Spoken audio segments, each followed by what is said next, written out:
Jack wiped the grease from his hands as he locked up the auto repair shop for the night.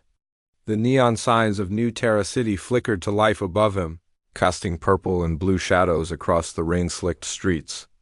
It had been another long day fixing hover cars for ungrateful customers, but at least the credits kept flowing. As he turned down the alley toward the transit station, he heard it, a soft whimpering sound, almost like crying but with an odd resonance that made his chest vibrate. "Hello?" Jack called out cautiously, his hand instinctively moving to the plasma cutter he kept on his belt. New Terra wasn't exactly the safest colony world, especially after dark. The whimpering stopped. Jack peered into the shadows between two buildings and saw her, a small figure huddled against the wall.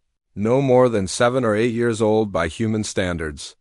But she definitely wasn't human. Iridescent scales covered her arms and neck, shimmering between deep emerald and gold even in the dim light.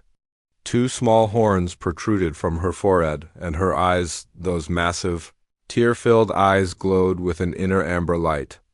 A draconian child? One of the ancient species that had dominated this sector of space for millennia before humans even discovered fire.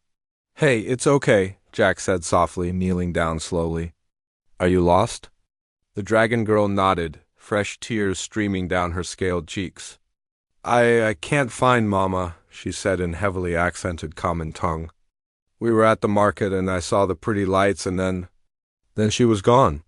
Jack's heart melted.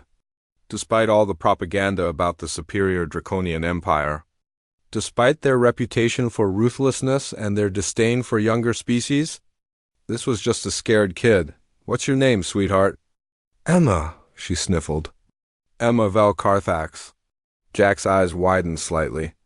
Velcarthax. Even he knew that name one of the oldest and wealthiest dragon clans in the empire. But he pushed that thought aside. Right now, she was just Emma, and she needed help. Jack, how about we find your mama together, okay?" Emma's eyes brightened and she nodded eagerly.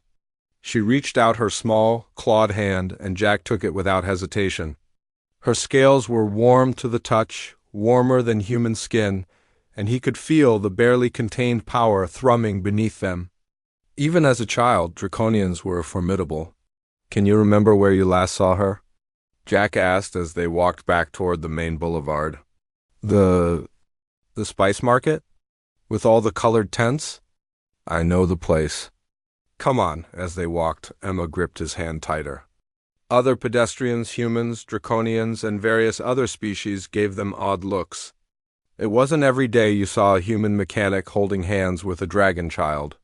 Some draconians sneered openly.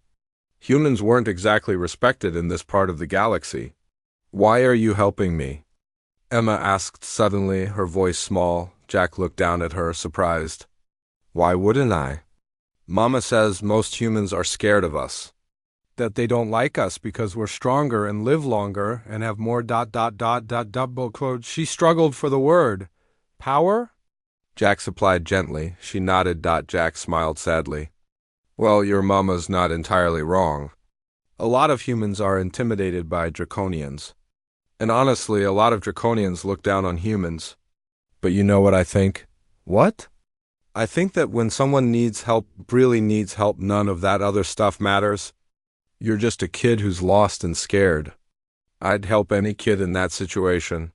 Emma looked up at him with those glowing amber eyes, something like wonder in them. "You're nice," she said simply. They reached the spice market 15 minutes later. The area was emptying out as vendors packed up for the night. But Jack spotted a commotion near the center, a group of security drones hovering around a tall, elegant draconian woman who was clearly agitated. "Mama!" Emma shrieked, releasing Jack's hand and running forward. The woman spun around. Her eyes, the same amber as Emma's but fiercer, more intense, locked onto her daughter. In an instant, she crossed the distance with inhuman speed, scooping Emma up into her arms. "Emma!" "Oh, my precious one, I was so worried." The woman's voice carried that same resonant quality as her daughter's, but magnified, making the air itself seem to vibrate. Her scales were deep crimson, polished to a mirror sheen, and she wore robes that probably cost more than Jack made in a year.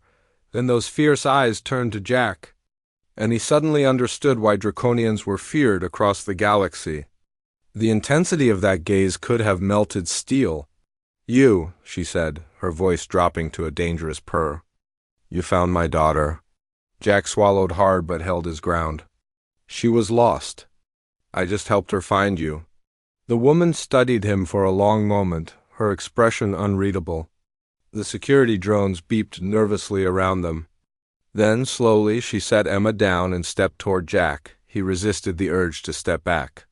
She was at least a head taller than him, and power radiated from her like heat from a furnace. Do you know who I am, human? She asked. Emma said her last name is Velkarthax, Jack replied carefully. So I'm guessing you're someone important. A ghost of a smile touched her lips. I am Silvara Velkarthax, matriarch of the Velkarthax clan, controller of the Meridian trade routes and senior counselor of the Draconian Empire. Jack's mouth went dry.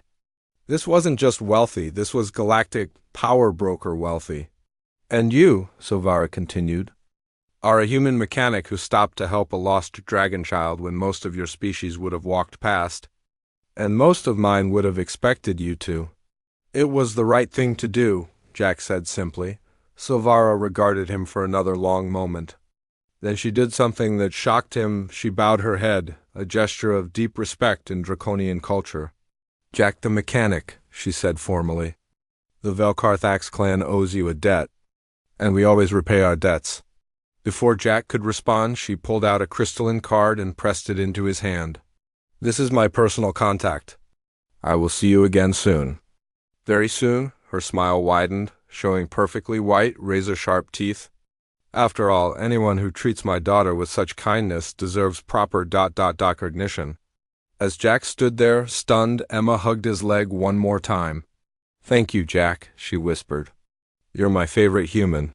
Then they were gone, swept away by security and attendants that seemed to materialize from nowhere. Jack looked down at the crystal card in his hand, which pulsed with a soft inner light. He had a feeling his simple life as a mechanic was about to get very, very complicated.